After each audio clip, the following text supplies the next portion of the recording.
नमस्कार दोस्तों, मैं विनय चचौंदिया आपका स्वागत करता हूं आज पुनः अपने YouTube चैनल चचौंदिया क्लासेज में।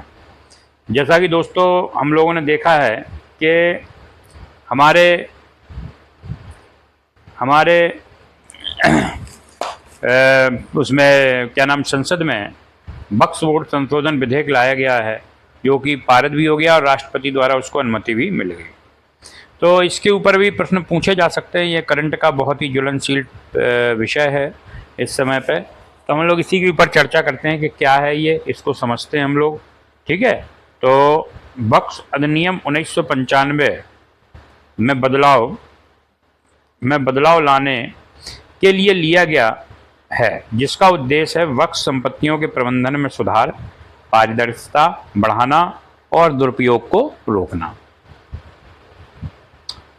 अब हम लोग वक्फ संशोधन विधेयक 2024 से कुछ संबंधित महत्वपूर्ण MCQ अर्थात वस्तुनिष्ठ प्रश्न करेंगे। पहला, वक्फ बोर्ड संशोधन विधेयक 2024 का मुख्य उद्देश्य क्या है? तो 4 ऑप्शन है। वक्फ संपत्तियों को निजी संपत्ति घोषित करना, वक्फ बोर्डों की स्वायत्तता बढ़ाना, वक्फ संपत्तियों के प्रबंधन में सुधार व पारदर्शिता बढ़ाना, वक्फ अधिनियम 1995 को निरस्त करना। तो मित्रों, इसका जो सही उत्तर होगा वो ऑप्शन नंबर होगा C। क्या होगा कि वक्फ संपत्तियों के प्रबंधन में सुधार व पारदर्शिता को बढ़ाना। इसी क्रम में अगला आता है वक्फ संशोधन विधेयक 2024 किस अधिनियम में संशोधन करता है? तो 4 ऑप्शन है आपके पास। वक्फ अधिनियम 1954, वक्फ अधिनियम 1923, वक्फ अधिनियम 1995 और वक्फ अधिनियम 1964। तो जस्ट नाउ यानी अभी हम लोगों ने बात की थी कि ये किसके संशोधन में पारित हुआ है, तो हम लोगों ने कहा था भाई 1995। तो इसका जो सही उत्तर होगा वो होगा ऑप्शन नंबर C 1995, यानी C वाला इसका उत्तर सही है। ठीक, इसी क्रम में आगे बढ़ते हैं हम लोग और प्रश्न बनता है वक्फ संशोधन। प्रश्न क्या बनता है आपका?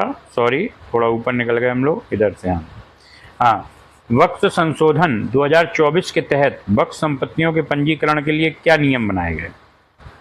तो क्या नियम बनाए गए बताइए आप। मैं 4 ऑप्शन है इनमें। वक्फ संपत्तियों का पंजीकरण अनिवार्य नहीं होगा, वक्फ संपत्तियों का पंजीकरण केवल वक्फ बोर्ड द्वारा किया जाएगा, वक्फ संपत्तियों का पंजीकरण अब अनिवार्य है और सार्वजनिक प्रकटीकरण सुनिश्चित किया जाएगा, वक्फ संपत्तियों का पंजीकरण केवल सरकारी अधिकारियों द्वारा किया जाएगा। तो ये 4 ऑप्शन है, इनमें आपको सही कौन सा लगता है? तो सही है वक्फ संपत्तियों का पंजीकरण अब अनिवार्य है और सार्वजनिक प्रकटीकरण सुनिश्चित किया जाएगा। ठीक, अर्थात कौन से बोर्ड के पास कितनी संपत्ति है, अब इनका पंजीकरण होने अनिवार्य है, क्योंकि 1995 जो इनका कानून था उसमें ऐसा कुछ नहीं था। ठीक है, और प्रकटीकरण का मतलब सार्वजनिक करना पड़ेगा कि ये संपत्ति है, इसके हमारे ये कागज हैं। अगला आता है, अगला प्रश्न है इस प्रकार कि वक्फ संशोधन विधेयक 2024 वक्फ बोर्डों का परिचालन दक्षता को कैसे बढ़ाया जाए? तो वक्फ बोर्डों को अधिक स्वायत्तता देकर, वक्फ बोर्डों की शक्तियों को कम करके, वक्फ बोर्डों की कार्यप्रणाली में सुधार करके और पारदर्शिता बढ़ाकर, वक्फ बोर्डों को भंग करके। तो इसका जो सही उत्तर होगा वो होगा आपका ऑप्शन नंबर C।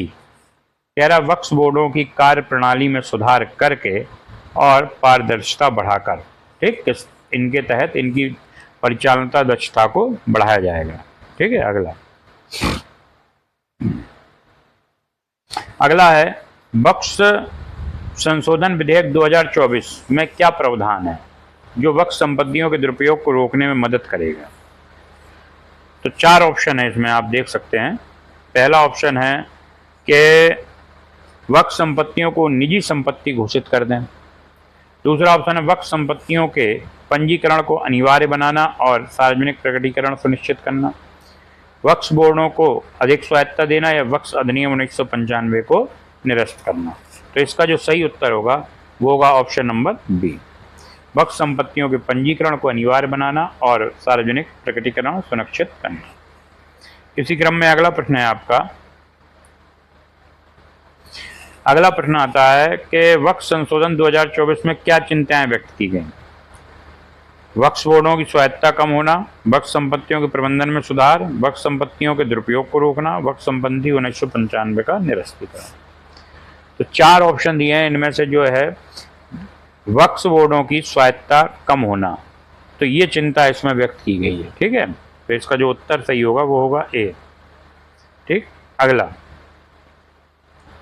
अगला प्रश्न है आपका प्रश्न नंबर 7वां। वक्फ संशोधन विधेयक 2024 में क्या प्रावधान है जो वक्फ बोर्डों की कार्यप्रणाली में सुधार करेगा। वक्फ बोर्डों को अधिक स्वायत्तता देना, वक्फ बोर्डों की शक्तियों को कम करना, वक्फ बोर्डों की कार्यप्रणाली में सुधार करना और पारदर्शिता बढ़ाना, वक्फ बोर्डों को भंग करना। तो इसका जो सही उत्तर होगा वो होगा ऑप्शन नंबर सी। ठीक, ऑप्शन नंबर सी, वक्फ बोर्डों की कार्यप्रणाली में सुधार करना और पारदर्शिता को बढ़ाना।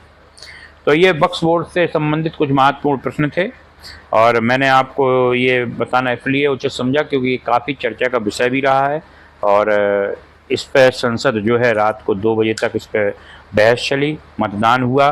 तो जो लोकसभा में ये बिल पारित हुआ था रात्रि को 2 बजे पारित हुआ था, फिर इसको अगले दिन राज्यसभा में ही पारित कर दिया गया और अब इसे राष्ट्रपति द्वारा भी मंजूरी मिल चुकी है। तो ये अपने आप में कानून बन चुका है और अब इसमें सुधार होने की पूरी उम्मीद है। धन्यवाद, जय श्री राम। इसी प्रकार के महत्वपूर्ण टॉपिकों के साथ मैं आपसे मिलता रहूँगा। तो आज के लिए धन्यवाद। हम लोग फिर मिलते हैं ऐसे ही वीडियो में।